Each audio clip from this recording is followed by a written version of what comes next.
한 절씩 교독합니다.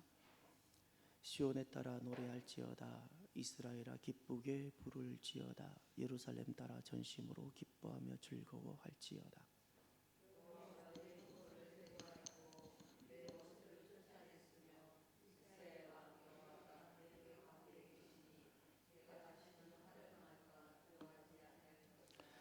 그날의 사람이 예루살렘에 이르기를 두려워하지 말라. 시온아 내 손을 늘어뜨리지 말라.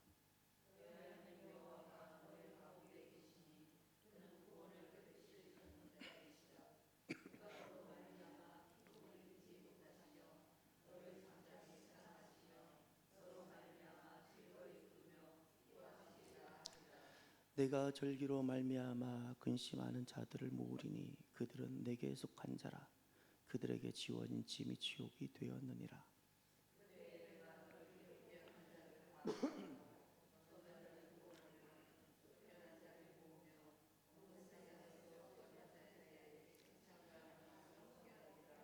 함께 봅니다. 내가 그때에 너희를 이끌고 그때에 너희를 모을지라. 내가 너희 목전에서 너희의 사로잡힘을 돌이킬 때에 너희에게 천하 만민 가운데서 명성과 칭찬을 얻게 하리라. 여호와의 말이니라. 아멘. 할렐루야. 65세까지 청년이랍니다. 청년이신 여러분들을 축복합니다. 80세까지가 중년이랍니다. 제가 볼 때는 그런 것 같아요. 저는 아직 80까지 살아보진 않았지만 확실한 것이 하나 있습니다. 80이 아니라 90이라도 얼마든지 청년이 될 수 있습니다. 마음입니다. 할렐루야. 하나님이 계시는 그곳 우리의 마음을 지키십시오. 청년처럼 지켜내십시오. 마음은 늙지 않습니다. 젊어도 늙은이가 있어요. 젊어도 늙은이가 있는 반면에 나이가 들어도 젊은이가 있습니다. 저와 여러분들은 나이가 들어도 하나님 앞에서 젊은이로 그렇게 살아가게 되는 복이 있기를 바랍니다. 오늘은 스바냐 말씀이 이제 마무리가 됩니다. 오늘 이 말씀을 주시려고 이 말씀을 지난날 유대 공동체에 주시고 오늘날 오시는 주님을 기다리는 교회 공동체에 주시고자 주님께서 이 말씀을 지난날 주셨습니다. 스바냐는 바로 오늘 이 말씀을 이루고자 스바냐 1장부터 달려왔습니다. 이 말씀이란 결국 주님께서 그날 그리고 그 모습입니다. 그날 그 모습, 주님은 이미 그림을 그리고 계세요. 그림을 그리고 계세요. 우리를 향한 그림을 그리고 그림을 그려놓고 우리를 그리러 초청하시는 거예요. 이 스바냐 오늘 14절부터 20절까지 말씀이 하나님의 그림이에요. 그림. 성경의 곳곳에 하나님께서 앞으로 이루어질 것에 대한 그림을 그려놓으신 것이 있는데 오늘 이 말씀도 이것과 같은 것이고, 그리고 꼭 돌아가셔서 어디를 보시냐면 계시록 19장부터 20장, 21장, 20넉 장을 꼭 읽으십시오. 계시록 19장부터 계시록 20장, 21장, 22장 요 넉 장이 하나님의 마지막 그림이 나오는데 여기 5가지 그림의 모습이 나옵니다. 저는 그 그림들을 가슴에 품고 살아갑니다. 사람은 시건을 하고 사람은 거짓말을 해도 하나님은 시건하지 않으시고 변개치 않으실 것이기 때문에 결국 이렇게 됩니다. 결국 이렇게 됩니다. 세상에는 전쟁 소리도 나고 세상에는 정말 속상한 일도 있지만 결국 이렇게 될 것이기 때문에 저는 그 그림을 갖고 있습니다. 그러면 여러분 오늘 그림의 첫 번째 모습이 무엇일까요? 14절을 보십시오. 시온에 따라 노래할지어다. 이스라엘아 기쁘게 부를지어다. 예루살렘 따라 전심으로 기뻐하며 즐거워할지어다. 아멘. 할렐루야. 저를 따라해 주십시오. 전심으로 기뻐하며 즐거워하라. 예. 우리가 인생에 눈물도 나고 슬픔이 있을지라도 주님은 결국 우리를 기뻐하고 즐거워하는 그 자리에 서게 해주신다는 거예요. 할렐루야. 저는 이 사실이 믿어지고 벌써 이루어진 것 같고 그래요. 전심으로 기뻐하고 즐거워하는 자리에 우리를 서게 할 것입니다. 이제 이 14절을 하나님께서 보여주시기 위해서 스바냐 1장부터 3장 13절까지 주님께서 달려오셨던 겁니다. 스바냐는 도대체 무엇을 말씀할까요? 세 가지를 말씀하고 있는데 하나가 우리는 뼛속까지 타락한 심판 실패자입니다를 말해주고 있습니다. 스바냐는 요시야 종교개혁 시대 때 기록된 너무나도 복된 시절에 기록된 말씀입니다. 요시야 왕은 남유다의 마지막 성군 중에 한 사람이고, 이 사람 왕이 젊은 날 무기토에서 전사하면서 그 다음부터가 이제 풍전등화에 남유다에 빠져 들어갑니다. 요시야 때 종교개혁이 일어납니다. 신앙 회복이 일어납니다. 잃어버린 율법책도 발견하고 6월절 때 절기도 회복하고 엄청난 신앙 회복 있고 왕이 앞에서 회개하고 막 이렇게 합니다. 백성들이 그렇게 신앙을 회복합니다. 그럼에도 불구하고 삶 속에 남아있는 그 므낫세의 흔적들, 뼛속까지 남아있는 그 므낫세의 흔적들을 제거하지 못해서 겉모양은 정말로 신앙을 회복하고 겉모양은 신앙생활을 하고 있는데 아직까지 삶 속에 남아있는 나의 이 므낫세, 그것을 세속하라 불러요. 겉모양은 정말 이제는 내가 교회의 옷을 입은 것 같은데 아직도 내 생각의 가치 보는 눈 세계관 여전히 세속적인 거예요. 뼛속까지 깊이 들어와 있는 이 세속화, 그것 때문에 남유다가 실패하고 또 좌절합니다. 부흥을 하는데, 개혁을 하는데 내 안에 남아있는 이 므낫세가 정리가 되지 못해서 주님은 이렇게 말씀하세요. 모든 것을 진멸하겠다고. 모든 것을 진멸하는데 이스라엘 백성들 남유다, 지금 율법을 회복하고 절기를 회복하고 주님 앞에 나와 있는 그들 속에 남아있는 그 바알들을 다 제거하겠다고 말씀하셨어요. 여호와께 맹세하면서도 말감에게 맹세하는 사람들을 다 진멸해버리겠다고 말씀하셨어요. 여호와를 찾으면서도 여호와 앞에 나와서도 여호와를 배반하고 따르지 않고 여호와를 찾지도 구하지도 않는 사람을 진멸하겠다고, 모든 것을 진멸하겠다고 말씀하셨어요. 이것이 실은 스바냐 말씀은 굉장히 두렵고 슬프게 시작합니다. 그러나 안타깝게도 이것이 우리의 실존입니다. 우리의 실존은 가망이 없습니다. 우리가 신앙운동을 좀 하면 가망이 있을까요? 내가 전에보다 조금 더 기도를 하면 내가 가망이 있는 자일까요? 그렇지 않습니다. 우리는 뼛속까지 죄인입니다. 아니, 그것도 틀렸습니다. 날 때부터 죄인입니다. 다윗의 고백이 맞습니다. 모태로부터 죄인으로 태어나는 겁니다. 정말 하나님을 알고 나를 딱 보게 되면 내가 아무리 선을 행해도 나는 뼛속까지 죄인이라는 것을 고백할 수밖에 없습니다. 우리가 선한 일을 할 수 있습니다. 종교개혁도 할 수 있습니다. 그럼에도 불구하고 우리는 하나님이 아니면 가망이 없는 존재입니다. 그래서 뼛속까지 죄인인 우리들, 하나님께서의 방법이 무엇이었을까요? 그것이 세속화된 하나님의 백성을 다루시는 그 하나님이 나오는데 그것이 두 번째 메시지였었어요. 심판이었습니다. 여호와의 큰 날, 그리고 여호와의 큰 날은 우리에게 고난으로 오는데 그 고난, 뼛속까지 죄인인 우리들을 하나님께서는 다루시는데 그것이 심판입니다. 우리의 삶을 주님께서 떨어지게 하고 흔드시고 흩어지고 질병이 찾아오고 슬픔이 오고 주님께서는 우리에게 고난을 주십니다. 고난. 그러면서 주님께서 찾으라고 말씀합니다. 하나님 여호와의 규례를 지키는 세상의 모든 겸손한 자들아, 너희는 여호와를 찾으라. 공의와 겸손을 구하라. 혹시 여호와의 분노의 날에 숨김을 얻을지 어떻게 됐죠? 숨김을 얻을까 하노라. 주님은 그 고난이 오기 전에 겸손히 돌아와서 주님을 찾으라고 말씀합니다. 그러면 이런 심판이라는 것은 우리가 항상 불편하고 피하고 싶은데, 내 인생은 심판의 자리, 사업이 망하는 자리, 내가 질병으로 인해서 내 몸이 엉망되는 자리, 이런 자리 안 가고 싶은 것이 우리 심정인데 왜 하나님은 우리에게 이런 고통스러운 심판을 두실까요? 우리는 심판 이야기하면 너무너무 싫습니다. 그래서 이 스바냐의 세 번째 메시지가 나옵니다. 첫 번째 메시지는 우리는 가망이 없는 뼛속까지 죄인이라는 것, 종교개혁을 해도 우리는 여전히 죄인이라는 것, 가망이 없는 것.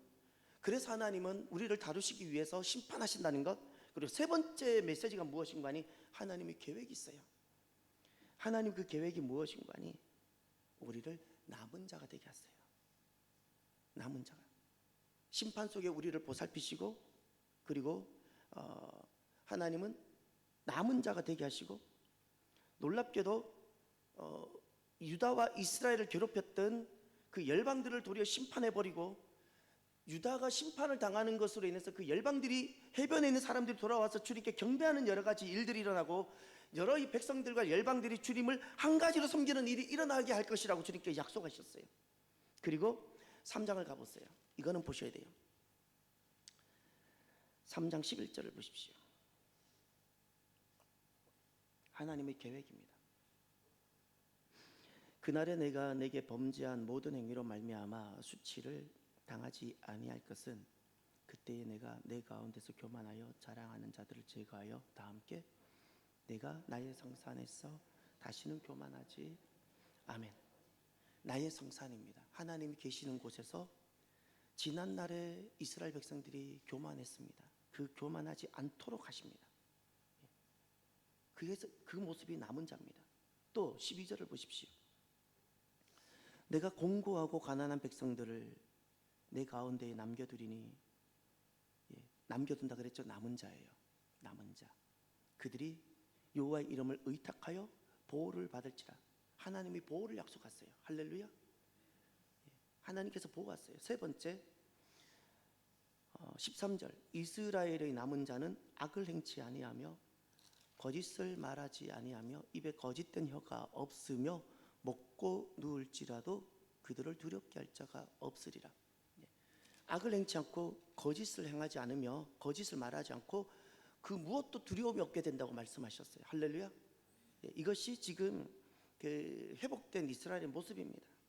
하나님의 성산에서 주님 앞에 무릎 꿇고 겸손한 그 모습과 하나님 은혜 가운데 보호를 받던 그 모습과, 이제 지난날 세상 속에 살아가면서 세상을 원리를 붙잡고 살아갔던 그 모든 악과 거짓을 버리고 이제 무엇도, 세상 무엇도 두렵지 않는 그 모습, 이스라엘의 남은 자의 모습. 스바냐가 보여주고 있는 세 가지 메시지. 우리의 실존은 너무나 참담할 만큼 비참하고 가망이 없는 뼛속까지 죄인인, 그런데 하나님이 놀라운 섭리가 심판이라는 거예요. 근데 이것이 은혜예요. 은혜입니다. 왜죠? 이 심판을 통해서 하나님의 계획을 보았어요. 그 하나님의 계획이 무엇일까요? 뼛속까지 죄인인 우리는 아무리 방법이 없는데, 하나님은 이 심판을 통해서 뼛속까지 죄인이었던 우리들을 거룩하게 만들어갔어요. 교만을 뽑아내시고. 할렐루야.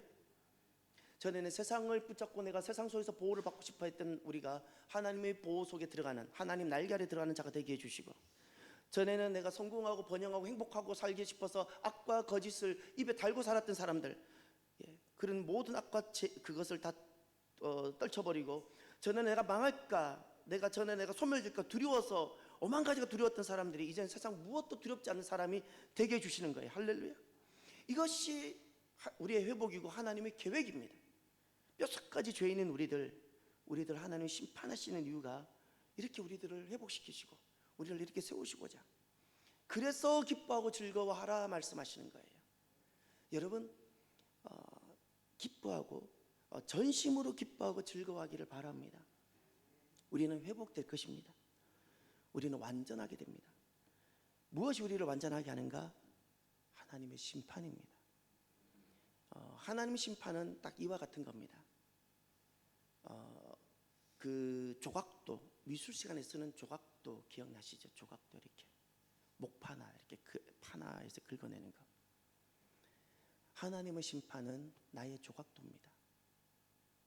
내게 꼭 있어야 하는 겁니다. 파나가 있으면 조각도가 있어야지 만들어내잖아요. 하나님의 심판이 당장 나에게 나쁘지만, 너무나도 고통스럽고 때로는 수치도 될 수 있지만, 그것이 나를 회복하게 하는 겁니다.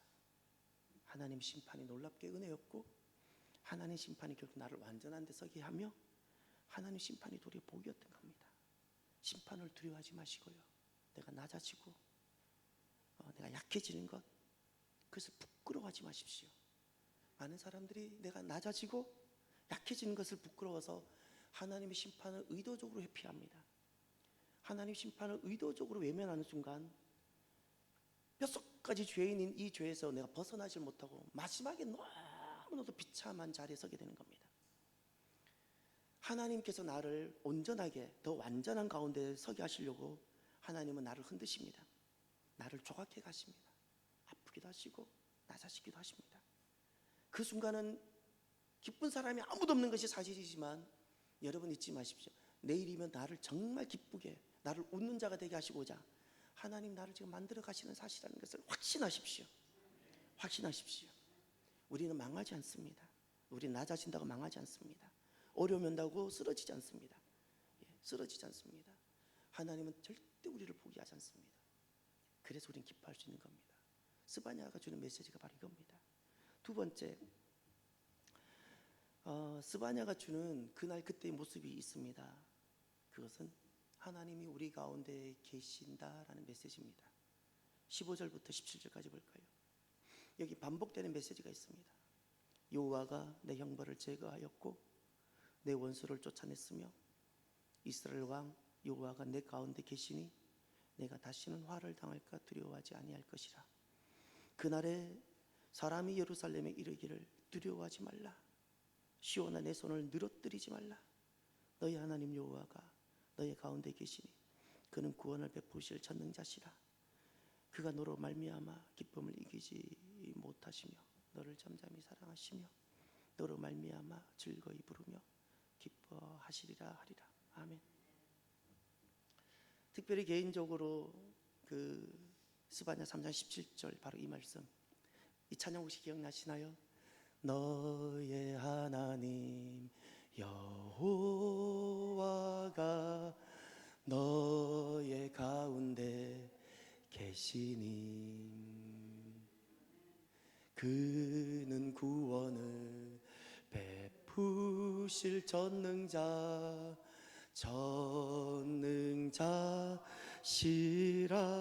그 찬양이 바로 이 스바냐 3장 17절 말씀이에요. 저는 누군가가 자주 그 이야기를 해요. 누군가에게 물으면 목사님에게는 하나님이 어떤 분이시에요? 다 하나님의 경험들이 있습니다. 하나님의 경험이 있지 않고는 신앙생활은 불가능합니다. 하나님 경험들이 있습니다. 제게는 하나님이 어떤 분이신가?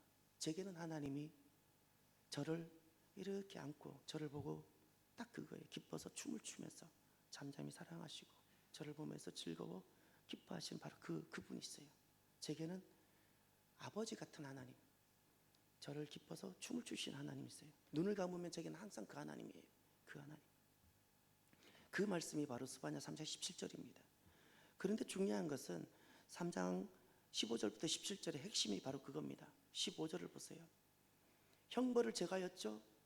무엇으로 형벌을 제거했죠? 심판입니다. 심판이 내게 있는 형벌을 지웁니다. 할렐루야. 형벌이 제거되어져야 그 다음입니다. 왜 하나님은 나에게 심판하실까요? 왜 나를 그렇게 흔들고 낮아지게 하실까요?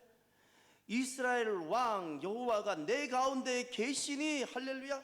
이거 하고 싶으셔서 그런 거예요. 하나님 이거 하고 싶으셨어. 내 가운데 주님 오시고 싶으셨어요. 여섯 가지 죄 있는 우리, 주님은 우리를 너무나도 사랑하는데 이 모습으로는 주님이 오실 수가 없기 때문에 하나님 우리를 심판이라는 고난의 불못 속에 집어넣어 버리시는 거예요. 너무 우리가 죽을 것 같이 힘들지만 절대 죽지 않아요. 망할 것 같이 보이지만 절대 우리 망하지 않아요. 안 망합니다. 오히려 이것을 통해서 하나님께서 우리에게 오시는 거예요. 할렐루야. 우리에게 오고 싶으신 거예요. 오고 싶으신 거예요. 그래서 성도들이 제각기 겪는 고난들이 있는데 절대 윤리의 기준으로 함부로 돌 던지지 마세요. 하나님의 깊은 구원의 섭리 가운데 하나님의 개별적으로 다 부르고 계시는 거예요. 하나님 개별적으로 조각도를 가지고 개별적으로 다 조각해 가시는 거예요. 그러니 성도들마다 저마다 겪는 고난들이 다 다른데 그것을 함부로 내 경험과 내 위치에서 함부로 말하지 마세요. 그건 어떤 일을 하는가 하면 욥, 아브라함 시대의 동시대 사람 욥이 고난을 겪을 때 엘리바스, 빌닷, 소발이 와서 했던 바로 그 짓과 똑같은 짓입니다.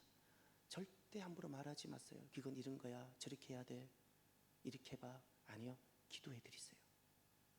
기도해 드리세요. 하나님께서 우리를 조각해 가시는 거예요. 우리는 하나님 앞에 겸손해야 돼요. 엘리바스와 빌닷과 소발이 굉장히 맞는 말 같아요. 그 핵심은 인과 응보입니다. 우리가 내 경험에 기초해서 사람들을 어떤 고난에 빠졌을 때, 무슨 일이 생겼을 때 말하는 것은 다 인과응보에 기초해서 말하는 거예요. 이것이 왜 죄인가? 하나님의 구원의 섭리, 하나님의 그 구원 계획을 지우고 말하기 때문에 죄가 되는 거예요.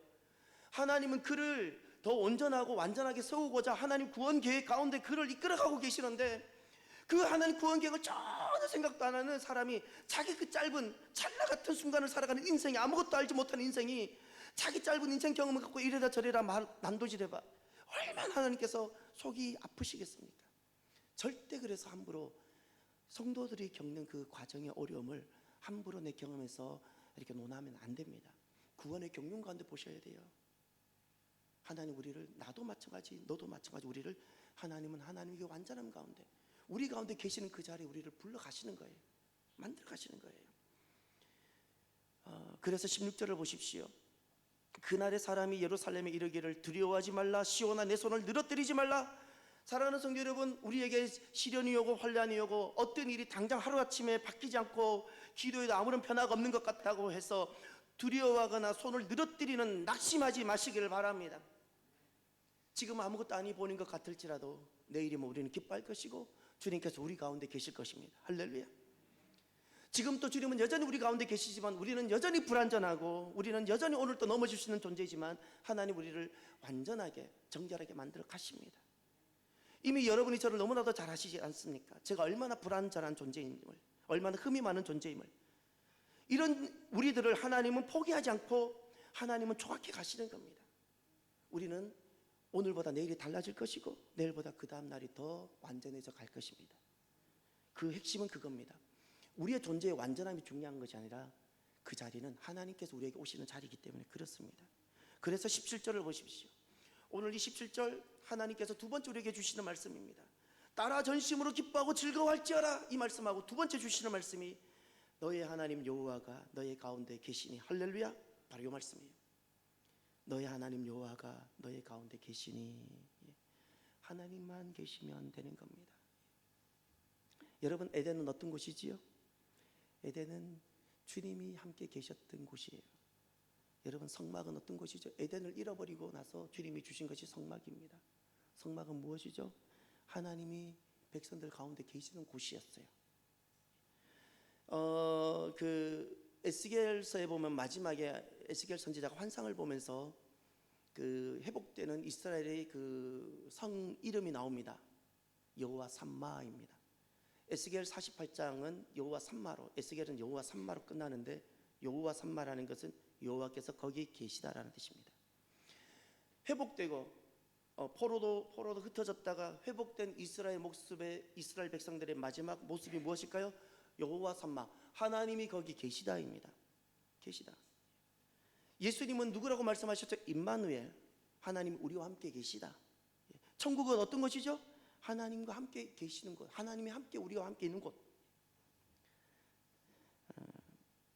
자녀는 부모만 있으면 되죠. 자녀는 지금 돈이 있어야 되는 존재가 아닙니다. 자녀는 부모만 있으면 되는 거예요. 하나님의 백성과 교회는 많은 것이 있어야 되는 것이 아닙니다. 하나님의 교회와 하나님의 백성들은 하나님만 계시면 되는 겁니다. 우리에게 가장 문제는 많은 이야기가 있지만 하나님 계시지 않기 때문에 그렇습니다. 왜 심판이냐고요? 하나님이 우리 가운데 다시 계시고자. 그 심판을 두려워하지 마시고요, 하나님이 낮추시면 낮아져 봅시다. 때로는 약하게 하시면 약해져 보십시오. 오늘날 우리들이 하나 안 약해지려고 버팅기기 때문에 우리에게 문제가 오는 거예요. 그것을 교만이라 불러요. 하나님 우리를 복되게 하시려고 낮아지게 하시는데 안 낮아져요? 그게 교만인 거예요. 하나님이 약하게 하시는데 안 약해지려고 해요? 교만이에요. 하나님이 나 부끄럽게 만드시려고 하는데 왜죠? 하나님이 나에게 왕이 되시려고, 내가 왕으로 살아가고 있는, 내 이름 붙들고 살아가고 있는 나를 하나님 낮추시려고 하는데 안 낮춰져요? 안 부끄러워지려고 해요? 그걸 교만이라 불러요. 교만이라 불러요, 그것을. 그래서 하나님은 사랑하시기 때문에 우리를 그 심판의 불구덩이 속에 집어넣어서 뼛속까지 죄인인, 겉으로는 괜찮은 것 같지만 열어보면 정말 제 덩어리밖에 없는 우리들, 희망이 없는 우리들, 그래서 하나님은 불구덩이 속에 집어넣어서 다시 만들어 가시는 거예요. 하나님 심판이 아니고 하나님 다루지 않으면 우리는 소망이 없습니다. 소망이 없어요. 소망이 없어요. 그래서 하나님의 심판을 통해서 우리 가운데 계시는 겁니다. 이것이 두 번째 그날의 모습입니다. 세 번째 모습을 한번 볼까요? 어떤 모습일까요? 19절 20절을 볼까요? 이 세 번째 아름다운 모습이 오늘 이 수요 예배에 참여한 여러분들, 저와 여러분들의 모습이 되기를 바랍니다. 그때에 내가 너를 괴롭게 하는 자를 다 벌하고 저는 자를 구원하며 쫓겨난 자를 모으며 온 세상에서 수욕받는 자에게 칭찬과 명성을 얻게 하리라. 내가 그때에 너희를 이끌고 그때에 너희를 모을지라. 내가 너희 목전에서 너희의 사로잡힘을 돌이킬 때에 너희에게 천하 만민 가운데서 명성과 칭찬을 얻게 하리라. 여호와의 말이니라. 아멘. 스바냐는 이렇게 끝납니다. 칭찬과 명성으로 끝납니다. 할렐루야. 이것이 그날의 모습이에요. 흩어진 우리들을 다 모은다고 말씀합니다. 두 번 모은다. 19절에도 모은다라는 말씀이 나옵니다. 20절에도 모은다고 말씀합니다. 쫓겨났는데 그런데 모으신다 말씀합니다. 주님께서 친히 20절에는 이끌고 모으시겠다고 말씀하셨습니다. 하나님이 모으십니다. 모으시는 이유가 무엇일까요? 칭찬과 명성을 주시고자. 할렐루야. 스바냐 선지자의 말씀은 너무나 아름답게 끝납니다. 칭찬과 명성으로 끝납니다. 성경 유일하게 칭찬과 명성으로 끝나는 말씀은 여기입니다. 칭찬과 명성에 복이 있기를 바랍니다. 칭찬이라는 것은 삶의 복을 말합니다. 하나님이 내 삶을 보시고 복을 주고 싶으신 겁니다. 잘하였도다 착하고 충성된 종, 이것이 바로 칭찬입니다. 내 삶을 주님께서 기억하고 내 삶을 주님께서 기뻐 받으시고 싶으시고 내 삶이 하나님께 받으시는 열매가 되기를 바랍니다. 하나님께서는 이 자리에 오게 하기 위해서 우리를 때로는 낮아지기도 하고 심판 가운데 집어넣는 겁니다. 내 삶이 복이 되고 내 삶이 하나님께 노래가 되어지고 내 삶이 하나님께 받으시는 열매가 되게 하시고자. 할렐루야. 내 삶이 복이 되는 그런 은혜가 있기를 바랍니다. 명성이라는 것은 이름의 복입니다. 이름의 복. 이름의 복이 있기를 바랍니다. 다윗은 자기 이름을 먼저 내세우지 않았어요. 골리앗 앞에서 이렇게 외치고 갑니다. 만군의 여호와의 이름으로라 그랬어요. 다윗은 자기 용맹함, 자기 이름으로 나가지 않습니다. 하나님 이름 때문에 나갑니다. 하나님 이름 때문에. 아브라함은 누구죠? 당대의 많은 사람들이, 저는 그런 생각을 해봅니다. 아브라함만 불렀을까요? 많은 사람들이 하나님 부르심에 응답하지 않습니다. 오늘날에도 마찬가지입니다. 하나님 계속해서 복된 자리로 부르시는데 사람들이 응답하지 않습니다. 왜 응답하지 않냐고요? 나 행복하려고. 내 나그네 길 짧게 살아가는데 남들보다 더 잘 살고 싶어서 행복하려고. 하나님 부르시면 응답하지 않습니다. 하나님 부르시면 응답하면 내 인생 다 망가질까봐. 다 망가지고, 하나님은 떠나지 않는데 그냥 내가 살아가는데 필요할 때마다 하나님 도움을 달 주시라고. 그런 편으로 마치 그 신밧드 모험 보면 그 알라딘 램프에 보면 그 램프 요정 나오잖아요. 그런 존재로 필요할 때 내가 기도하면 하나님이 막 이렇게 도와주시고, 이런 존재로 삼고 살아가는 겁니다. 이것이 얼마나 불신앙인지 모릅니다. 내가 왕인데, 내가 왕. 아브라함은 어떤 사람인가? 하나님 계속 콜링하는데 아무도 응답하지 않고 순종하지 않을 때 제일 먼저 순종하며 나온 사람이 아브라함인데, 그 순종의 핵심이 무엇인가? 다 창세기 11장에 보면 다 자기 이름을 위해서 살아갑니다. 자기 이름으로 살아가는 그 대명사가 바벨탑입니다. 바벨탑은 다 자기 이름을 위해서 살아가는 사람들이 모이는 곳입니다. 근데 그곳에서 자기 이름을 지우고 여호와의 이름을 위해서 나아가는 사람이 한 사람이 있었어요. 아브라함. 할렐루야. 아브라함입니다. 이름을 바꿔요. 자기 이름이 아니에요. 하나님 이름을 위해서 살겠다는 겁니다. 하나님 이름, 내 이름은 딱 지우고, 마치 이수진 장군이 백의 종군한 것처럼 계급장 다 떼고 이름 딱 지우고 하나님만 딱 계시는 거예요. 계급장 지우고 이름 없애고, 계급장 지우고 이름 없앤다면 나는 이제 아무것도 없는 겁니다. 하나님만 계시는 겁니다. 그렇게 시작한 사람이 아브라함이에요. 이제 창세기 12장을 한번 다시 한번 보십시오. 말씀이 다시 보일 겁니다. 이렇게 믿음이 시작된 겁니다. 창세기 12장을 한번 가보십시오. 너무나도 복된 말씀이 하나 있습니다. 12장 1절 여호와께서 아브라함에게 이르시되 너는 너의 고향과 친척과 아버지 집을 떠나 내가 내게 보여줄 땅으로 가라. 콜링입니다. 하나님의 부르심. 수많은 사람들이 하나님 부르심에 응답하지 못하고 자기 이름을 위하여, 자기 행복을 위하여 그렇게 나 한번 잘 살아보겠다고, 번영해 보겠다고, 성공해 보겠다고, 한번 멋지게 살아보겠다고 그렇게 다 떠날 때 한 사람이 순종함에 나옵니다. 그 사람이 아브라함이에요. 그래서 2절의 복을 보십시오. 2절의 복을, 내가 너로 큰 민족을 이루고 내게 복을 주어 무엇을? 내 이름을. 할렐루야. 이게 명성이에요. 내 이름이라. 아브라함의 이름을 누가 높여줘요? 하나님. 아브라함 어떤 사람이죠? 자기 이름을 지웠잖아요. 백의종군, 무명인으로 나왔더니, 하나님 이름만 가슴에 달고 나왔더니 하나님이 그의 이름을 명성 있게 해주셨어요. 할렐루야. 이것이 스바냐 말씀이에요. 스바냐 말씀은 칭찬과 명성이에요. 칭찬과 명성. 우리가 산다고도 하나님께서 받으실까요? 내 삶을? 그렇지 않아요. 고난의 불물불 속에 들어가서 그 속에서 내 삶이 다루어지고 생각하는 것이 거듭나고 보는 것이 거듭나고 말하는 것이 달라질 때 비로소 내 삶이 하나님께 향기가 되어지는 거예요. 절대 고난의 풀물을 통과하지 않고는 시뻘게 살아있는 생나무 같은 내 모습 가지고는 하나님께 향기가 되지 못합니다. 우리 인생은 아프고 힘들지라도 고난의 풀무가 필요합니다. 저도 마찬가지. 잊지 말아야 돼요. 우린 뼛속까지 죄인입니다.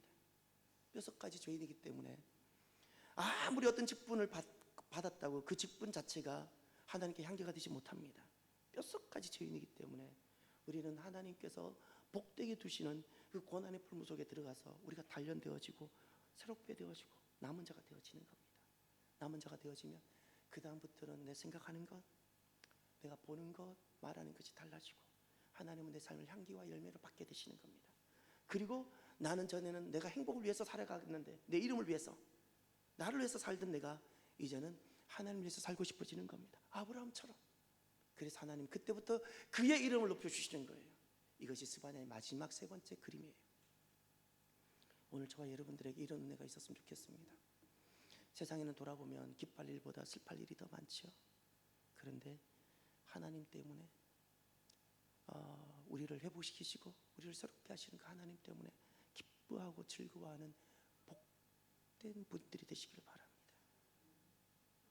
그리고 세상에는 다 내 마음에 돈이 있고 세상에는 권력을 붙잡고 다 살아가지만 저와 여러분들에게는 하나님이 계시는 사람이 되길 바랍니다. 하나님 계신 사람들. 그리고 하나님께서 내 삶을 기뻐하시는 칭찬, 하나님께서 내 이름을 높여주시는 명성이 있는 복된 여러분들이 되시기를 주의 이름으로 축원합니다. 기도합시다. 오늘 나에게 주시는 말씀을 가슴에 새기고 뼛속까지 죄인이라는 사실을 기억하며 하나님 심판을 두려워하지 않고 심판을 통과해서 그 세 가지 아름다운 그림에 이르는 저와 여러분이 되기를 함께 일단 결단하며 기도하길 바랍니다. 기도합시다. 할렐루야. 하나님 아버지 감사합니다. 우리는 뼛속까지 죄인입니다.